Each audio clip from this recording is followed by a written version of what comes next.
Əziz dostlar, 2026-cı ilin həvəskarlar və veteranlar Komanda Ligasının finalındayıq. Dostlar, hazırsınız? Böyük məmnuniyyətlə və xüsusi bir hisslə mən bax bu məhz finalçıları dəvət etmək istəyirəm. Buyursunlar. Finalçıları müşahidə edir bizim hakimimiz Əzim və Vita Supernova komandası. Meryem, Rufa, Marina, növbəti komanda. Xəzər Suva komandası.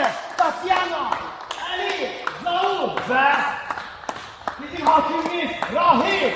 Dostlar, çox möhtəşəm final gözlənilir. Və əziz dostlar, siz hazırsınız? Komandalar hazırsınız? Biz başladık!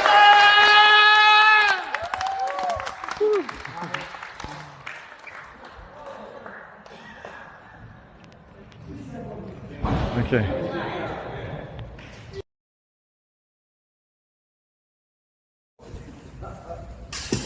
Yani çok güzel bir turnir oldu. Təşkilatçılara minnətdarlığımızı bildirirəm. Bunda Ağa müəllimin çox böyük əziyyəti oldu. Sonra sponsorların hamısına minnətdarlığımı bildirirəm. Bütün iştirakçıların hamısına minnətdarlığımı bildirir ki, Azərbaycanda sport tenisinin belə inkişafını, belə yayılmasını həddindən artıq böyük kömək göstərdilər. Bu həqiqətən də axırıncı illərdə stol tenisə olan marağı bir daha artırdı. Bugün artıq Bakıda 6 dənə tenisin klub var.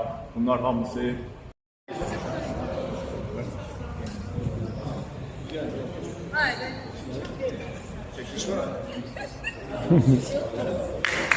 Uğurlar. Hazırıq. Hazırıq. Püşkatmanı gözləyirik. Komandalar heyətlərini təyin edirlər.